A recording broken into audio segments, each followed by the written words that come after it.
It's another draft here on Splash Play. Today we're going to talk about the toughest clicks that I have in this no news period of the NFL offseason. What are the clicks that I don't like at ADP? Let's talk about it. Let's also put on this Chiron. Remember, 4-time BBM DK Millie finalist. Of course, I'm already in a draft room here. Today we're picking in the 6 hole, and we're going to talk about the clicks that I don't want to make. One of them is Mike Evans, who I have to admit, I feel like looks particularly disheveled in the image I chose of him for the thumbnail. So I'm not trying to beat up on Mike Evans, but he's one of those clicks I don't like. In the first round, there's really none that I have a tough time making a click on until we get to the Breece Hall, the Garrett Wilson area. Not all Jets, but really all Jets have a hard time clicking on the first round. But we'll see what I have to click here with that 6th pick and hopefully get something fun here. CeeDee Lamb goes first, CMC at the 102. Nothing too unique there, but maybe it means a room that'll be thinking different, right? That's what we want. We want the Steve Jobs room where everybody's thinking different, but not in ways that affect me and hurt my team. Shout out to the chat. We got Zen Q here. We got our guy Justin Dupengeiser. Appreciate you both being here. We're starting a little bit early as we always do. I try to fill the rooms a little bit earlier, and then when it fills, I have to go live. That's the name of the game here. I get forced at gunpoint to go live by somebody behind me you can't see. By Mike Evans. The Shovels Mike Evans is forcing me at gunpoint. This guy gets a discount. Tyreek Hill at pick 5. I'm at pick 6. Been enjoying the 0 RB starts. And honestly, I am under on Amon-Ra right now, I believe. So, or at least where I'd like to be on Amon-Ra. So I'm going to take him with this pick. I think Bijan would have been a fine pick there as well for me on the year. And this is my 50th BBM draft. So we are now at the point of things where would like to start getting a little more mindful of exposures, but also like to make sure I'm throwing in enough, 0 RB teams, extreme 0 RB teams, because we've been enjoying those a lot this week, built some really great teams, including yesterday, which is really a 0 RB team that I think is one of my favorites I've built the entire time I've been doing BBM drafts on stream. But also feel like that at this point, you are really rewarded going 0 RB. You are able to get the scoops of great RBs from round 6, round 7, round 8, round 9. I can keep counting out rounds. If you start wide receiver heavy, you do build some good teams. So I really want to make sure my portfolio has enough of those, even though we do find the early RBs a little more tempting than usual this year. We got Amon-Ra. Actually, I'm at 12% Amon-Ra. So I thought I was under on him. And here I am actually above. Who am I under on? I'm now with the field on Tyreek. I am under on Jamar Chase. I have 4% Jamar Chase, 12% Jefferson. So actually, I have a pretty good split here. Well, I'm surprised by that. 8% flat for CeeDee Lamb. So we're with the guys we want to be with in the first round, which I'm happy with. Hey, I'm an old man. Yes, I'm 50 years young is what I like to say. No, 50 drafts in on BBM. But of course, it is stream draft number 108 for me on the year. I have streamed more than anybody else in the biz. And the goal is to set the record to beat our pal Pete Overzet's record for stream drafts that he put up last year. That's what we're trying to march towards here throughout the course of the summer. And come hell or high water, I think we're going to hit it. But how much we hit it by, I guess we'll see. Got to get to like 200 is the goal, I think, for the year. So we'll see what we do. The goal for this room, just have some fun today. Build another nice, ideally a nice 0 RB team, but I don't think I need to be forcing myself to it. Do want to get more of in the portfolio, as I mentioned. But obviously, we'll see what comes back to us in this room, what's going to be there. Jahmyr Gibbs goes 13. Got to wonder, if you see a Gibbs go at 13, we see Gibbs sometimes go 15, 16. How many Amon-Ra Gibbs teams are out there, you wonder? And how many Gibbs, Amon-Ra, Laporta teams are out there? I know there was possible in the big board to get that a little bit more, but in BBM, I have to assume not a bunch out there. Really RB heavy run here. Taylor at 14, Saquon at 15. Maybe this could make some panic driving up the RB prices in round 2. We will see. Gibbs falling lately. I mean, I think he's overranked a little bit, but I don't know. I'd rather have him than Taylor and Barkley, I guess. Taylor got some positive talk from an ESPN article that came out. They were saying that the Colts believe that Taylor's going to have a star-level RB year, whatever that means. Certainly means probably he's going to get fed pretty well. Marvin Harrison at 17 because of these guys steaming up Saquon and Taylor. Nice deal for them. I get no such deal. But I get Brandon Ayuk here. Obviously, we're making the assumption that he will still be a happy and healthy Niner. Don't think the Niner combo here with Amon-Ra is that unique. We will take it nonetheless. So Amon-Ra, St. Brown, Brandon Ayuk start. And we'll see what that gives us on the way back. Tyreek Hill, Jalen Waddle goes to the guy right next to me. Jalen Waddle coming up in rooms. Somebody posted the meme I saw. I forget who it was. It actually might have been Kyle Dvorak. Posted the meme of Jalen Waddle in the clown suit amidst the soldiers. That famous meme implying that Jalen Waddle is not a big boy receiver like the guys around him. I don't know that I feel quite that way, but I do think Jalen Waddle is a little too cozy for people to pick as part of those Miami doubles, which are fine, but Waddle's coming up entirely because people need to click another receiver when they're grabbing Tyreek Hill. And that is not my favorite reason to draft a guy, especially in a Miami draft room or wide receiver room that added 2 guys at receiver that are really talented rookies. Taj Washington, great downfield guy. Malik Washington, great close to the line of scrimmage, high-level target earner. And you also add Odell, who's maybe not going to get used as much as he did even in Baltimore last year. But he's still a guy that's in the mix, getting about $10 million a year. You also have a better tight end there in Jonnu Smith. To me, these are reasons why Waddle shouldn't be going. Like, it seems like he's marching up to the mid-teens. I just don't agree with that for Waddle. And if that's the case, I'm going to be really low on Waddle this year, which will suck if Tyreek Hill gets hurt. But if he doesn't, I just don't think it matters that much. But I would say Jalen Waddle, definitely to me, at his ADP and his rising ADP, one of my least favorite clicks. I'd rather have Devontae. Here he goes at 26, 25. Rather have that every time. 10 spot messed up, passing at the Puka MHJ start. That's true. That's true. Not a lot of times you get that one. I have not gotten it yet once, even though I would love to have the Week 17 Arizona Rams combo there, but it's hard to get. So when you pass that up, it is perhaps an error in your portfolio, especially if you're putting in a lot of entries. I would say definitely an error. Born loser, ending the 0 RB run for himself with Kyron. Kyron, a good click at 28. I have no problem with that ADP. I guess the tough part of making that click on Kyron at 28 is that you do know you're getting him in the 30s in a good amount of rooms, almost at 40 sometimes. So that's sort of the trade-off there. DJ Moore would actually give us another correlation for, would that be week 16? Yeah. Week 16 versus Detroit. Obviously, Laporta, I am happy to get. Laporta's ADP is coming down, and we get the slight discount on DJ Moore. So I'm gonna go DJ Moore here. Maybe a little bit of surprise. I love Laporta. I think I'm happy with my Laporta exposure right now. 10% Laporta. Could have taken him there and not felt bad about it, but I think it's more unique. It's not more unique. It's less correlated, maybe slightly more unique to have DJ Moore than Sam Laporta in that spot. And maybe there is some world where Sam Laporta gets kicked all the way back around, though I don't think that's the most likely. Got GMs indeed. Appreciate all you guys being here. Of course, the regulars, I appreciate you all. The new people as well. Strap in. We're going to just hop right in and talk about it. I'm not going to, handhold you through how we do things here on stream. But on this point, we like to draft high-quality teams, stacked, correlated teams, Week 17 correlated teams, and really that's the main things here. And honestly, kind of shocked getting a few team reviews lately from new people. A little surprised to see that we have some Splash Play members who don't actually stack their QBs up and stuff. And that is really the one thing.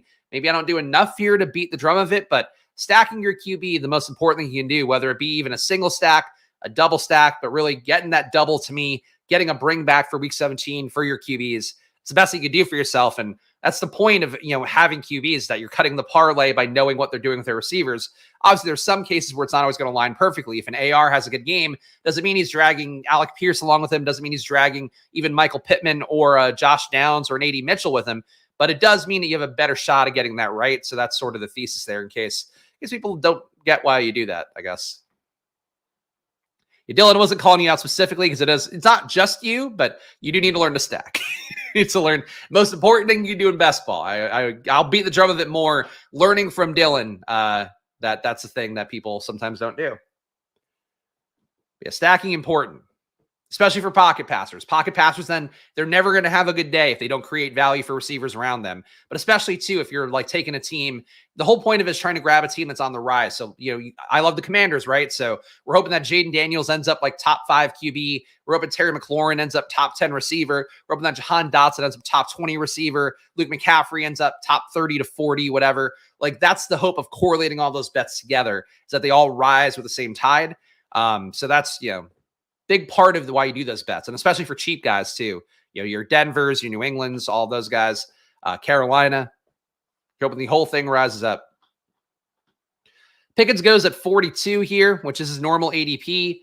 We have a slight fall for Jalen Hurts, no correlation with him. Lamar here. We could do any of those things. Or we could take Keenan Allen, build out Chicago. There's a lot of options here.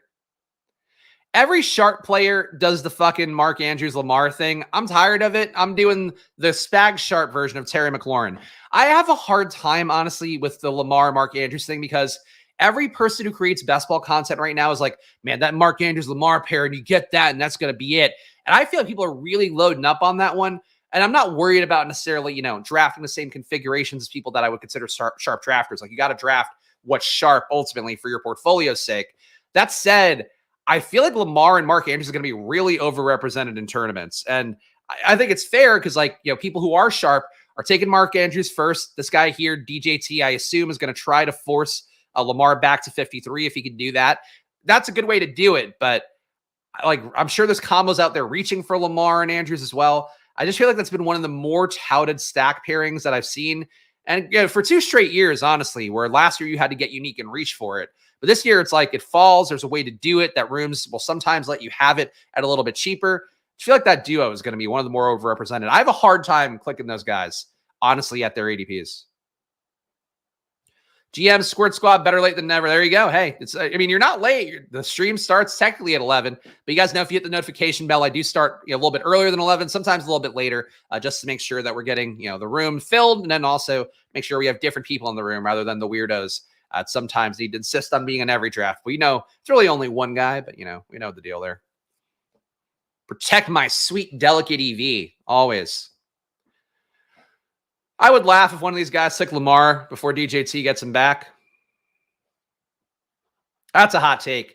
For likely at ADP over Andrews, I think one thing that could make Andrews come down a little bit later, there was a lot of talk of likely playing alongside Andrews, and that's not great for Andrews. I just think, to me, so Baltimore added more talent. Zay Flowers is going to be better in year 2. They added Derrick Henry to take away some red zone work, some end zone work. Lamar is obviously going to run a good amount.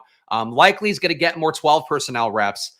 I just don't get why everybody's so good with Andrews. I think there's this thing where, and this might be full hypothesis mode, but I think people who are content creators and people who do fantasy football content, basketball content, give their takes year after year.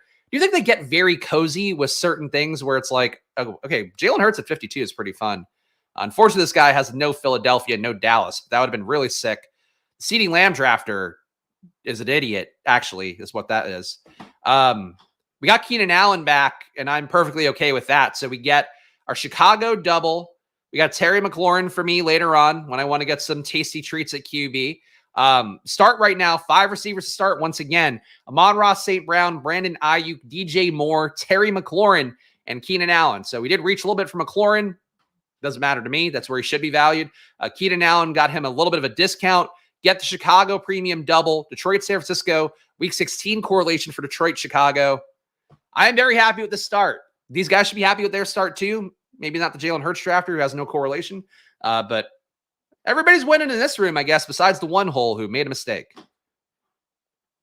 Reason the one hole I would say is a mistake would be that, so you're taking Mahomes, I guess you took Hollywood Brown. You're taking the Mahomes double. You don't get Hurts that often at 48, and he has Devontae. He has CeeDee Lamb. He even got an extra guy in there with Malik Neighbors. So whenever you have that opportunity where you do get a second rounder plus CeeDee Lamb plus Devontae Smith, you legally should have to take Jalen Hurts there. That's just the move to make that week 17 bet for Dallas and Philadelphia. This guy doesn't do it, though. Maybe some game theory and trying to do a separate one with Mahomes and Brown. I could see a logic there, but you got to take that Philadelphia Dallas week 17 when you can get it. Especially if somehow you got AJ Brown and CeeDee Lamb, but I have to assume no room is that insane. Is shocking the one spot passing Hurts. There we go. Likely could be a smash, the 17th, 18th round pick. He still needs Andrews to be hurt to be a smash there. I'd rather take some shots on other guys, but I think he's certainly a good pick. I'm not going to, if you believe that he's going to play that much and you're buying into the belief, which you can, because Todd Monken did run a lot of 12 personnel at Georgia before he went to Baltimore. Just last year, he didn't do it for whatever reason. But in year 2, they likely enough, probably a chance that likely could supplant Mark Andrews in the role next year. I think Andrews has some contractual outs that they can maybe save some money on. So I don't mind a bet on likely, but Andrews is a blocker for him and likely is a blocker for Andrews. And I think those are not great things for either guy. I was quietly hoping that Kyle Pitts would come back at 67, which I don't think is a crazy ask, but he does go here. Obviously, anytime I can get different Washington Atlanta combos for week 17, I'm happy to do that as well. A lot of week 17 talk for this, but obviously that's the way I view things. So you know why. Oh, so Adam's down on JMO. I'm not down on JMO at all. I think JMO is a fantastic pick at his ADP right now. You just got to keep in mind that they lost Josh Reynolds. There's nobody there who's going to step up and take a lot of targets away. And he's going to just run more routes because of not having Josh Reynolds out there. So those are the big things for me with Jameson Williams. Not sure I'll take him in this draft, but he's a guy that I'm perfectly happy to get, generally speaking. All right, we're getting a 10-pick discount on AR. I think a bet with David Montgomery would work, but I'm just going to scoop the value here and put on the jersey. The downside is this would limit me on Jaden because Jaden is a week 14 buy as well. Let me just sort by ADP. There's nobody else even close here ADP-wise. Yeah, we got to take AR. All right. Time to pop that jersey on. AR. Been trying to take AR a little bit more with Pittman, though that hasn't happened a lot for me because you kind of have to be deliberate in taking Pittman and trying to get AR. But if I said before, if AR is going to go close to 70, you should just scoop him up. I'm going to do that here. We are an Anthony Richardson household team so far. AR at QB. We have Amon-Ra St. Brown, Brandon Ayuk, DJ Moore, Terry McLaurin, Keenan Allen. So maybe we go the Caleb Williams stack this time instead of Jaden Daniels to prevent the week 14 issues that we have with both those guys on bye. AR at 67, though, feels too good. So 6-0 RB start with correlation for week 16 and week 17. And we also tack on AR on top of that. It's not going to be anything I complain about personally. Yeah, there we go. Getting my guys in honor of our guy Thaddeus. Having AD Mitchell as your wide receiver 6/7 feels pretty cozy. Yeah, we'll see. We'll see what we get with him. Mitchell, sometimes I feel like people reach for him a little bit too much. Other times they do go a little bit, I don't know, a little bit later with him. He can fall to like the 130s in some rooms, when I feel like even late 130s. But then sometimes he'll go at 100, and I'm like, I can't pick out when I'm going to get AD Mitchell. It's people without AR too. I think there's like a lot of AD Mitchell, both variability, I guess is the way to say that. A lot of people who like him a lot and a lot of people who don't like him very much. Had a faint shot at Montgomery coming back. It's not going to happen for us here. Higher on Downs or Mitchell than Pittman. I don't think you should be higher on those guys than Pittman. Pittman's going to be the alpha receiver there unless he gets hurt. All right, we have a 1050 here. Would be a logical time to start adding some RBs. Aaron Jones, I don't mind. Aaron Jones, though, dropping an ADP by the day. Jameson Williams wouldn't be a bad pick. Guess we're just going to scoop Aaron Jones here. Not the most excited to take Aaron Jones in that spot, but I think it makes sense. I'm lower on Kamara right now. I think Kamara holding out poses a real risk for himself. And again, a tough click at ADP. Kamara right there in the face of the late 70s. I'd rather have everybody in the late 70s than Kamara. I just think that his talent last year, you've seen it on enough shows. I talked about it heading into last year. His efficiency was down. He honestly wasn't as bad as like I think people think he was last year, where he was basically, you know, like he was a minus EPA rusher, slightly positive, I believe, in the pass game. Let me confirm that real fast. Yeah, Kamara, negative 0.01 EPA per rush, 0.04 EPA per pass. So like he actually wasn't as bad as he was the year before last. But people think he like fell off a cliff last year. Reality is, though, like for him, he's just a replacement level player right now, and his holdout might only accentuate that. It depends how well Kendry does in camp, depends how well Kamara or how well Jamal Williams does in camp, and obviously Jamal Williams is like dust, so it could certainly be a thing where like he doesn't do well. They need Kamara, they feel like they need him, but I think Kamara has like real risk if you hold out and you're a guy who wasn't that good last year, and then there's like a young guy with juice who kind of looks like a younger version of you who's there, and then you have Jamal Williams who's going to be steady, if not good. I think it's a real risk point for Kamara. So to me, he should come down because of what he did with walking out of camp, starting his holdout. How long he'll hold out in July, I don't know, because he's going to get fined, what, $50K a day. And there's going to be, I don't think they're likely to have a resolution for him. We'll see. JMO would have felt nice. I agree, JMO would have felt nice, but you know, it's one of those things where getting the RB there, I think, does make it a little bit better. It's fun to have the 6 wide receiver and to have the correlated 6 wide receiver, but I think in this build, I feel like I made the right choice, even though JMO extra correlation might have been nice as well. Let's see. There's a chat about. Actually, talk me off the ledge on Dotson yesterday. I'm 23% through my first 150 drafts, even deeper in the pool, and needed your encouragement. I'd still, like to me for a Dotson, I still think like double exposure of the field on him is the move. But yeah, like to me, he's much like McLaurin is, I think, a better version of Nico. I think that he's going to get like that similar boost that Nico got with Stroud coming in. Obviously, we'll see if, turns out quite as well as it did for Nico, but obviously that was like the smash case that Houston got last year. Dotson, though, just running outside, like he's got a shot. This is his best shot to be a great player. And we've seen him have really big games in year one. So I'll stand on that hill for Dotson, even though right now I do have more McLaurin, do have more McCaffrey because of the price tags and the upside. Relative upside. Here we go. The wish casting of Khalil Herbert has a new location. Khalil Herbert, New Orleans. I think it was Hayden Winks that made the point. If Khalil Herbert is such a good rusher that everybody seems to think that, all the teams are going to trade for him, all the teams would want him in free agency, why are the Bears going to give him up when he's got a $1 million contract? And I think that is one of the best ways to sum it up. If you are one of the people that keeps wish casting Khalil Herbert somewhere else, he is likely not going to go somewhere else because this is the landing spot. Like it's too cheap for him, and they're a playoff aspiring team, whether they make it there or not. 1150 here as Fonte takes his sweet time, really thinks about it. Oh, what do I do? Go up and get Brock Bowers, which, hey, can't be mad at that. 1150 here, no correlation plays on the board, but Jaylen Warren as RB2 doesn't feel that bad. Zach Moss. I would like to get some more Zach Moss exposure, but I'm low on Warren too. Got to get shares of this Arthur Smith offense we're all so excited about, right? So we got Jaylen Warren as RB2. Team so far is a 1-2-5-0. We got ourselves AR. That's why the jersey is on. We have Aaron Jones, Jaylen Warren at RB. 5 wide receivers start that I like a lot. Amon-Ra St. Brown, Brandon Ayuk, DJ Moore, Terry McLaurin, Keenan Allen. At a certain point, we got to take Caleb. We have to be worried about the Odunze drafter with Caleb because he does not have a QB. So it might be time to take Caleb on the way back, unfortunately. Don't think we can push Caleb to 115. Or 115. Generally, if you have the Odunze drafter on the other side of the board, you might have a shot at pushing Caleb. It's not the most logical thing for people to take Caleb unstacked when you have 2 receivers and somebody else has 1. But I think with this spot here, we're going to go all the way back around. He's going to have 2 shots at Caleb, and probably we'll take him with one of them.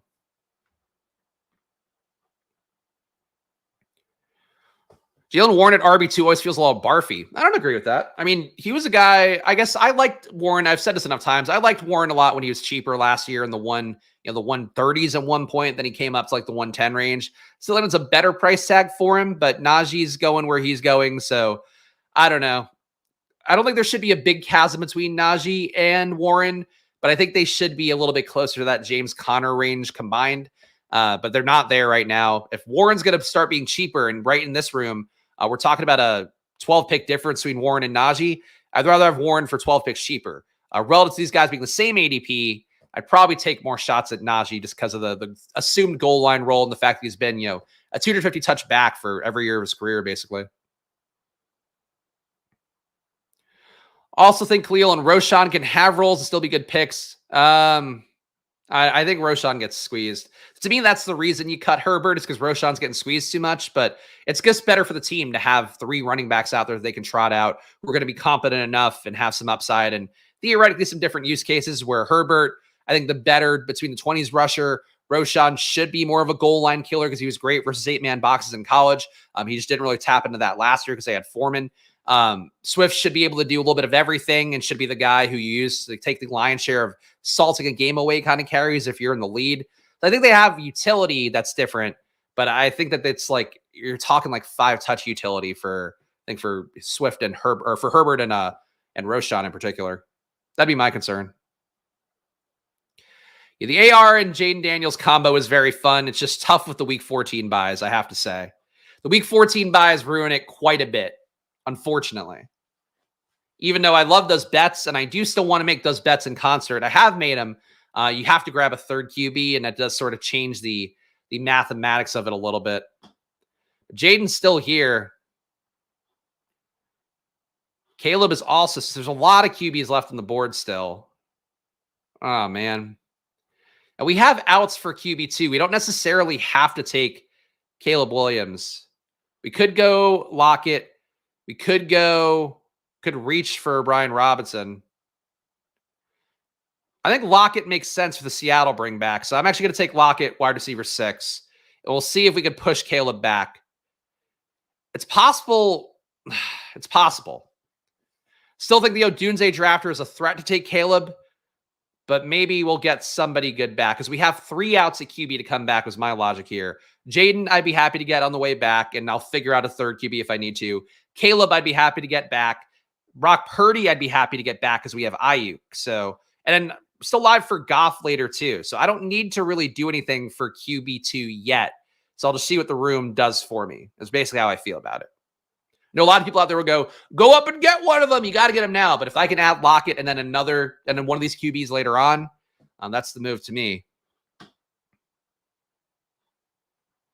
AR, Daniels, and Levis QB room, the ultimate boom bust. I don't think there's any bust to that. You're having AR and Daniels. Every quarterback who's run as much as an AR and Daniels do has finished top 5 or top 10, I believe, at QB ever. Ian Hartitz has some good data on this that he tweeted a few times out. But it's like really hard to fail if you're going to run as often as an AR and a Daniels do, especially as good as they are at runners. So like, I don't think it's really boom bust. I would say you're getting a lot of boom, and then Levis maybe gives you some zeros, but he's going to pass a lot more this year, if nothing else. A team should jump and pass rate over expectation. Like it should be a big flip for them that you don't really see very often. When in doubt, push it and nice discipline. Thank you, Jason. Jason, appreciating my discipline. Sometimes I can be disciplined. I think now that we're 50 drafts in, now is really the time to be more disciplined. So Jaden goes, Caleb goes to the Odunze guy. We knew this was the risk, but again, we have other outs at QB, so I think this was still the move.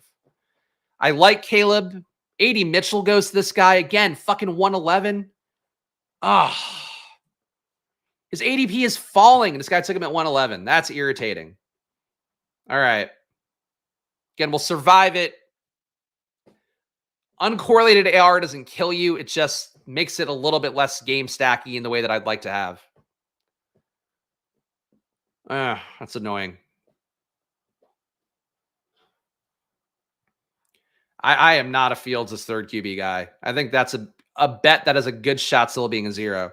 There's just too much talk. Like Russ has to get hurt. The Steelers also don't bench guys. Like Russ could be ineffective and he's probably not getting benched. I don't know. I think that's one of those outcomes too. I have a tough click for him at any ADP. All right. So Purdy goes the pick before me. This guy have. All right. Purdy goes to the guy with Kittle. That's fucking stupid. All right. Well, we're going to shore up other positions then and just not freak out about it. I'm going to go, I could go Singletary for a week 17 correlation. So I'm getting some kind of oppo correlation for AR. And I'll do that here. Let's go Singletary as RB3 for me. Team so far is a 1-3-6-0. All the QBs got scoops. That the pushing it there. I'm sure somebody again in the chat's like, you should have taken him. Still have Goff later on. I'm not worried about it. Also have Geno later on. There's enough outs here that we can do, so I'm not going to freak out about that. But AR is the QB right now. Aaron Jones, Jalen Warren, Devin Singletary at RB, Amon-Ra, Brandon Ayuk, DJ Moore, Terry McLaurin, Keenan Allen, and Tyler Lockett. Still think the right move was to push these guys, but this part of the board just got a little too QB hungry, which sucks. The Jaden Daniels guy doesn't even have any correlation, which also sucks. But what are you going to do? It's a risk with Jaden. People take an unstacked Jaden, much like I took an unstacked AR. Pushing was the right move with draft. I mean, look, I agree. I think it was the plus EV move, even if you don't get the result. And I don't think it hurts the team that much. So we'll be fine. Daniel Jones in my new QB3 instead of Fields most of the time, one round earlier. Jones is a similar risk too, where like if he plays more than 8 games, like that contract guarantee stuff kicks in. I honestly feel like the late QB is the only ones I have any sort of comfort with. Bo Nix is going to start. The upside, I think, is a fair thing to critique if he's going to have enough upside to even justify being picked. I think he's going to be a part of a functional offense, so I'm willing to make that bet. Bryce, to me, being a late guy. Carr is locked into a starting role where there's going to be less Taysom Hill taking dropbacks there. I like Daniel Jones if you have a bet on Neighbors, because a bet on Neighbors is kind of one where he's hitting in week 1, and that means Jones probably holds on to the job.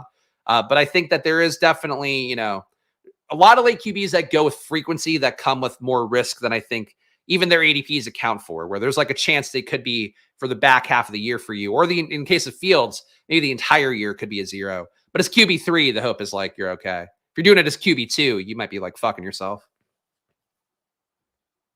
Yeah, I agree with that. Dimes only feels nice if you have Neighbors, because I think then that bet makes sense. It's like a bet that Neighbors is paying off his ADP good immediately. If he's good immediately, Jones is a better shot to hold on to the job. Like all that connects for me.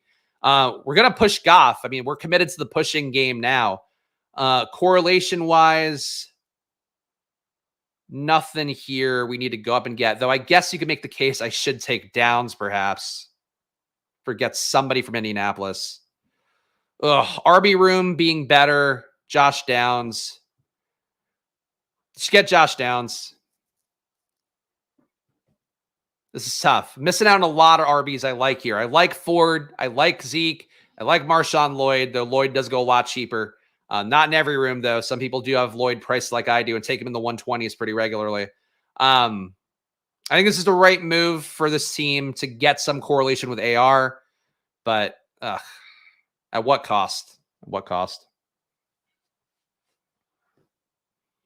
Bill does have Geno as a backup. Yeah, we can still take a Geno late. If I need to, I can do just a QB tight end correlation. There's outs we have.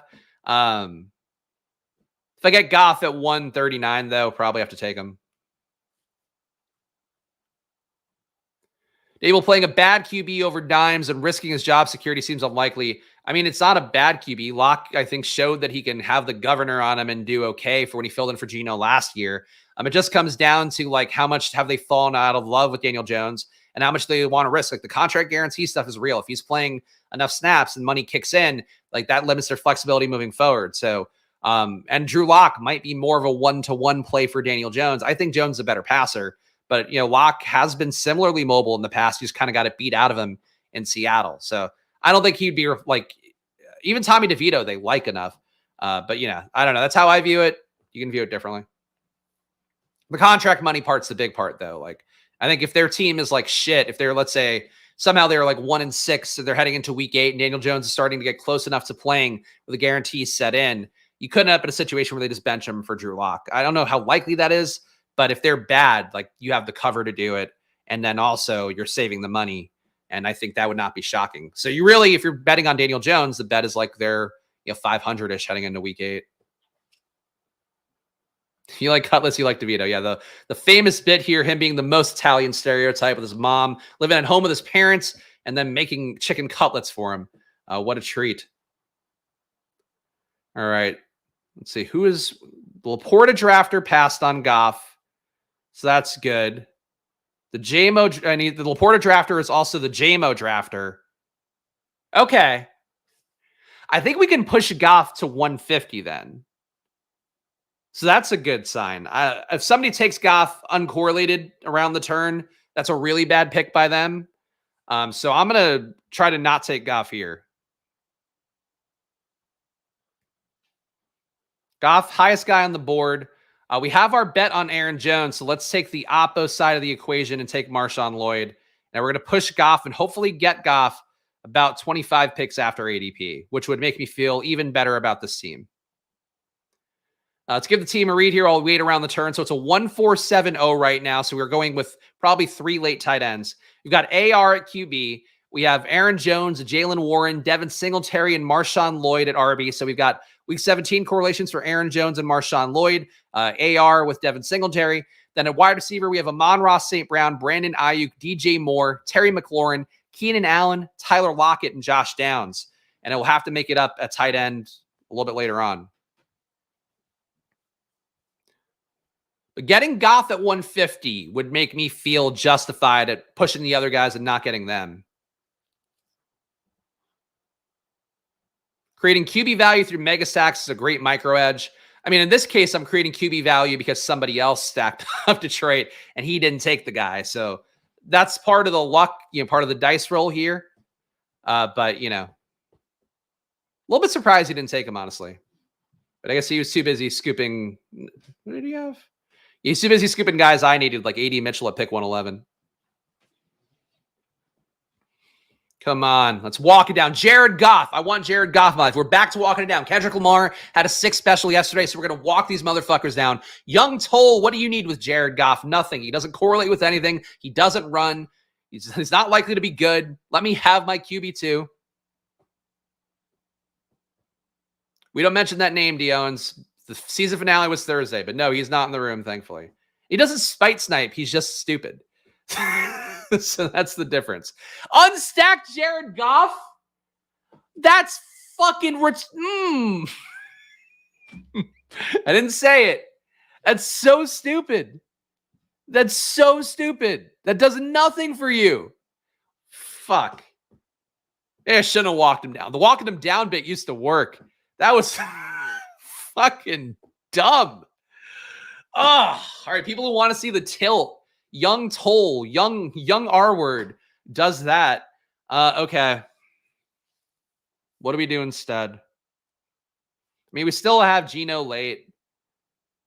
Get Justin Herbert right here. Justin Herbert, pretty big discount on him.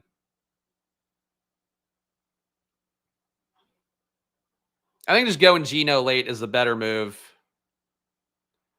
Going to add on Tyler Algier. More Washington Atlanta stuff for that game. Ugh. Not getting Goff at 150 because of a fucking unstacked guy. Yes, they could have taken Herbert. They could have done anything that was smarter. They could have done anything that was smarter there. They could have just fucking just hung themselves from their garage. And that would have probably been a smarter move. Oh, Jesus. It's okay. Yes, you win. You win. I'm tilted. I'm upset. Ugh. I think it's so when somebody takes the guy and it's like, he had Amon-Ra, he had like Laporta, he had whatever. Like if they have the stack, you can see me on stream. I'll go like, it fucking sucks, but it's at least that makes sense. Unstacked Goff as your QB2 is just a bad pick. So when they're doing a bad pick and it hurts me, that's really the double whammy for when you want to see me fucking turn Jeremy Level Bray. Oh, turn what's the name from fucking turn Voldemort red. That's what I'll say. Turn alcoholic face red is going to be when people do something stupid and then it hurts me. So I'm working the board like a genius. You're still an idiot. If you time out, you're still an idiot. It doesn't matter. Doesn't matter what the occasion is. If you're doing a $25 draft and you time out, and you're not a badge too, like a lot of things would point to me not being able to contain the R word. Nope. That's not correct, Thaddeus. It's not the way to draft. Sometimes, sure. When there's better players that you want to take, sure. Like then there's no better players rather that you want to take, then reach for your QB. When there's guys that you think are going to add value to your team or you have to make up at other positions, like you should try to push things around. You can always solve things later. You can always find something else later. All right, so I don't have a tight end, and we're getting this massive discount on Hunter Henry, who doesn't excite me or anything. Or I'm Pat Freiermuth, rather. People also hate that I say Freiermuth instead of Freiermuth. I don't really care. But I think it's pronounced both ways. But the Muth is loose here for pick 163. We're getting Arthur Smith offense, past and present here with Pat Freiermuth here.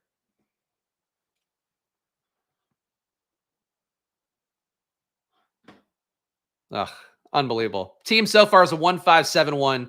We got AR at QB, Aaron Jones, Jalen Warren, Devin Singletary, Marshawn Lloyd, and Tyler Algier as our RBs. Wide receiver, we've got Amon-Ra St. Brown, Brandon Ayuk, DJ Moore, Terry McLaurin, Keenan Allen, Tyler Lockett, and Josh Downs. So we are functionally, I think, done at receiver unless we have to take somebody to stack. Pat Freiermuth / Freiermuth, depending on how it occurs in my brain, at tight end. Not a big Pittsburgh offense fan, but if I'm going to get Freiermuth at 163, I'll make that buy a little bit more. Answer's Russ. You talk me into it with this build. Early reports of good camp chemistry for Pat Freiermuth, who, by the way, I don't like clicking Freiermuth either. I think he's a terrible click at his ADP. Bets on Pittsburgh, as I've said enough times on stream, but if you're new around here, bets on Pittsburgh to me at ADP, I don't want to do a lot of besides the running backs. Pickens at 42, nope. I'll take him if he's going to 48, 49, 50. Pat Freiermuth, nope. In the 130s, he's going 160, great. Roman Wilson, probably never, but nope. In the 150s, he's going 180. I'll take him. To me, it's just an offense that if you want some exposure to it, scoop it as value. But otherwise, like if you're buying it at ADP, I think they're going to be one of the biggest bags of dog shit that you are left holding. You think you're holding a bag of money when you draft Pittsburgh. Instead, you're holding just a giant bag filled with dog shit, much like the Jared Goff drafter. That's it. Geno Smith goes, okay, what does this guy have? Please tell me you have DK Metcalf. He's got DK Metcalf. Okay. So the Geno out is gone. We are preparing to learn Russell Wilson, I think is where we are in the draft. Let's do one AR, one QB build. All right. This is brutal. Would like to add another RB. We don't have a bet on Chicago RB, so this time we will make a bet on Khalil Herbert. Ugh. I think I know.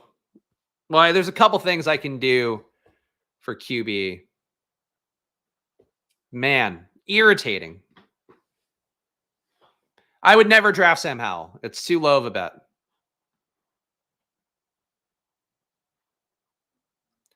Thaddeus, I think I like you, Thaddeus. I love Thaddeus' energy. I think you're missing some points of how this stuff goes. The point of guys in general is to make them beat their ADPs in a meaningful enough way. If you could force guys where you're adding in another pick and these guys normally go, let's say in the 10th round, and you're getting a guy who's a 10th rounder and then you get the same pick you want in the 10th round, the 11th round. That's how you build teams, how you build teams that can actually win it all and give you a shot to do that. So if you're just always reaching for guys you want, like, yeah, I'll do that sometimes here, especially when I feel like ADPs are inefficient. But now we're in June, July, August. Got to be a little more disciplined, got to soak up value, and let the value dictate your rooms a little bit more.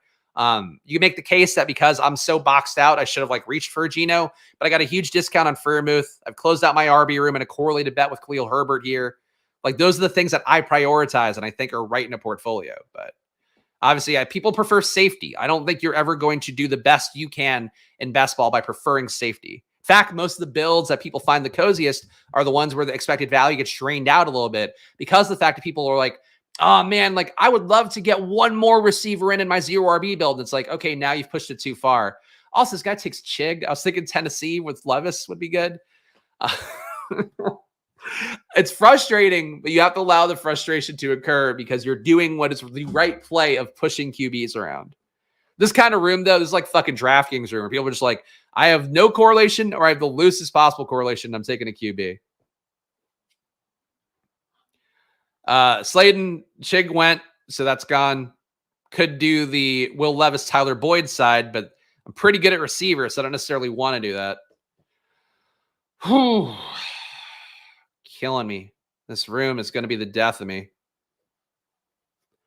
All right, well, if nothing else, I'm going to lock up tight end, and I think I can live with this as a 2 tight end build.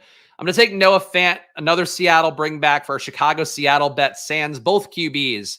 I think that's the right move right now. Because really, for me at QB at this point, whatever I'm going to have is what I'm going to have. Is how I feel about it. Team so far is a 1-6-7-2. Everything is done besides QB and maybe tight end. We got AR at QB. An AR 1 QB build? Maybe. Aaron Jones, Jalen Warren, Devin Singletary, Marshawn Lloyd, Tyler Algier, and Khalil Herbert. Really felt like we had to get volume earlier because I think this RB room was a little bit thinner by having RB2 after pick 90.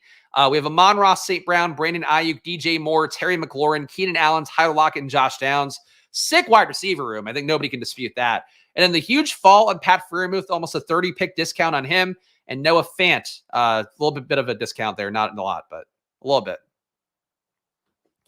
And then maybe 2 tight ends to close, or 2 QBs to close me out. Maybe a QB and a tight end.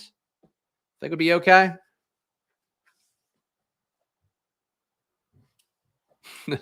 Penix, I just still don't believe, I would rather go in with AR without a second QB than take guys like Penix or Howell. At that point, you're just making bets that need something to occur that's not the most likely. As I talked about here, I don't like taking Vegas QBs because that situation we just don't know. At this point, I don't like taking Minnesota QBs because we don't really know how that's going to go yet.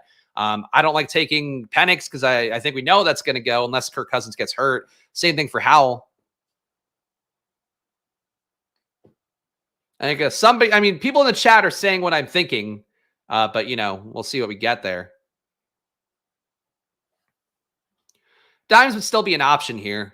Daniel Jones is an option. It's just it defeats the purpose of getting a second game stack, but we're not getting a second game stack anyway. So for Daniel Jones to correlate with Singletary and have some sort of Indianapolis bet alongside of him. I don't think it'll be the worst thing in the world.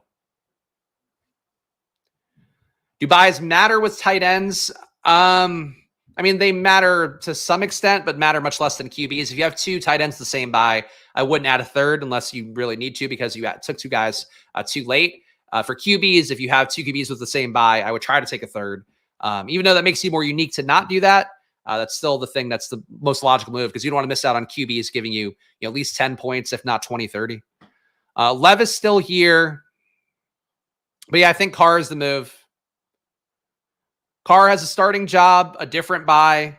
He provided big spike weeks when we saw Taysom Hill lose QB snaps down the home stretch of last year. And now we know in camp from Clint Kubiak so far that Taysom Hill's going to be taking a lot less QB snaps. He's been taking snaps at halfback, at fullback, out of the slot, at tight end. He did not take QB dropbacks. So that's my hope for this bet. Derek Carr, I just feel like his price hasn't reflected what the team has shown both end of last year and so far in training camp this year about not using Taysom Hill the same ways. So that's the bet on Derek Carr. If I get him correlated, great. If I take him naked, at this point, I don't really care.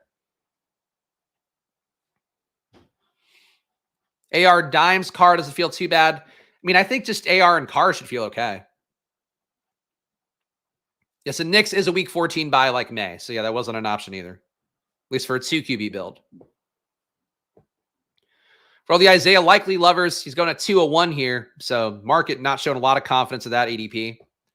At this ADP, by the way, really nobody I would say is like objectively a bad click. I have a hard time clicking Dameon Pierce anywhere. I honestly don't even think he's a contingent value for Houston at this point. If I had to guess, it's Jawar Jordan, who is a lot more like Joe Mixon in terms of his running style. Pierce, we know they fell out of love with last year. So I think those are the things for me with Pierce. I would always have a tough time clicking him. Tyrone Tracy, I think we all know how I feel about him. Not the biggest fan. He and Eric Gray should be basically 1-to-1 in ADPs right now. Tracy has the one leg up that he could maybe be, no pun intended, has the one thing going for him that he might be the kick returner. Besides that, he's roughly the same player as Eric Gray. And Eric Gray, I think, was a lot better in college against better competition.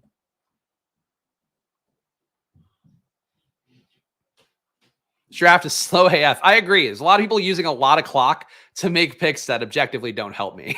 So that's the toughest combo here. The good news is we'll get closer to, a nice 50-minute draft. But the bad news is it's a slog here down the home stretch. Waiting to see what I get on the way back. I think this is probably a 3rd tight end here. Just don't think we need the 8th receiver at this point. I guess it depends what these next 3 picks do. Let's see. Shout out to all you guys watching, by the way. I did not promote it all today as subscribes and likes, but it's really important, guys. Subscribe and like the channel. Please hit the like button down below. Leave a comment if you're watching after the fact. All that helps me out a bunch here. Okay. So we have Russell Wilson still on the board if we wanted to do a 3rd QB. And honestly, with Pat Freiermuth being there, that wouldn't be a bad bet. Could also go Juwan Johnson for the Derek Carr stack, which makes it a little more logical to have Derek Carr. Is a tough call. I think I'm going to go Juwan here. I think Russ would add some value, but I don't know. There's a lot of weeks where Russ is outscoring both Derek Carr and AR. And obviously with Russ, you still do have the risk that Justin Fields could play at some point, even though I don't think that's the most likely outcome. So you have a 2-6-7-3 build. You've got AR and Derek Carr at QB. Aaron Jones, Jalen Warren, Devin Singletary, Marshawn Lloyd, Tyler Algier, and Khalil Herbert. A little thinner than I would like in a 0 RB build with 6 running backs, but we'll survive it, I hope. Amon-Ra St. Brown, Brandon Ayuk, DJ Moore, Terry McLaurin, Keenan Allen, Tyler Lockett, and Josh Downs. That 5 wide receiver start was sick. We just did not get the stuff we needed alongside that to make this build completely pop, and I can acknowledge that. Doesn't mean it's a bad team, but does mean it could have popped more. Freiermuth, the huge discount at 163. Very stoked about that. Noah Fant, a little bit of a discount there. Juwan Johnson, again, he's likely to be playing by week 1. It's one of those discounts that probably should not be as pronounced as it is, but there it is doing that. That's the final team here, guys. So tomorrow, it's 0 RB Friday. So come back. We're going to do that again. Of course, if you're not playing an Underdog yet, make sure to use the promo code SPLASH on there. It's $250 in bonus cash right now. The people out there are calling boner cash because they're so excited. They're having the biggest erections they've ever had. It's how much money they're getting. More bonus cash than you'll get anywhere else in the biz. That's what you get at Underdog. So use the promo code SPLASH on there. Of course, on Saturdays, I'm also drafting on Drafters at 11 a.m. on Saturdays. Go on there. You can draft alongside me. No playoff pods in there. No pods at all. So the competition's not as crazy. Just total points. That's the big fun of it. Full point PPR, 17 weeks, no playoff pods. You also get $500K to first place in the Drafters Million this year with lots of rake back if you are entering that $15 tournament. Free entries galore out there and $100 back if you put in 150. So check out Drafters. Promo code SPLASH gets you up to $100 in bonus cash right now. Probably is my baby. Yesterday was honestly one of the greatest days in Probably. And actually real fast, I'm just going to show you guys on the screen. Bear with me because I have to do this in an incognito window because we have some weird caching issues right now. But check out our new Probably homepage. We did something here that is meant to give people a little more data, a little more info about what you're getting at Probably. You can see it's a little bit too big of a window. But basically here, you can see here, you could try Probably, go into app.probably.com now. You can also see some of our data. And yesterday we went 12-4 with 2 + 1,000 home runs with Probably's data. So lots of great stuff at Probably. You can choose your plans here. You can also use a discount, 50% off the promo code SPLASH. And you can do that right here on the site. So check it out. And you can see my big dumb face here doing a product demo in my Underdog hat. But that's what we got at Probably. So check it out for yourself. Again, doing the best I can to make that product better and also to make it convert better for everybody. So use the promo code SPLASH, 50% off. And if winning yesterday helps, again, we won about as big as anybody. That was plus 10 units, and that was with fucking DraftKings voiding one of the home runs because the guy didn't start, which doesn't happen on every book. Again, follow me at Chris Spags. Follow the show at Splash Play Pod. Shout out to all the fine folks who've been joining the channel. You too can join for $4.99 down below. Of course, you get my rankings, a VIP Discord, and 10 team reviews a month for me, where I will point out if you're doing shit like not stacking, I'll go, for the love of God, please stack. Here's why. And that's what the process is really. So make sure to hit the join button and sync your YouTube to your Discord if you are a paying member here. And tomorrow will be the reading of names. We didn't do one last week because I was out. So going to add some new names on there that we've had this week. And I'll be reading them all here on screen. And again, follow me at Chris Spags. Follow the show at Splash Play Pod. Like and subscribe and all that. And I'll be back tomorrow with more, guys. So, hey, enjoy your days. And, of course, good luck. Bye-bye.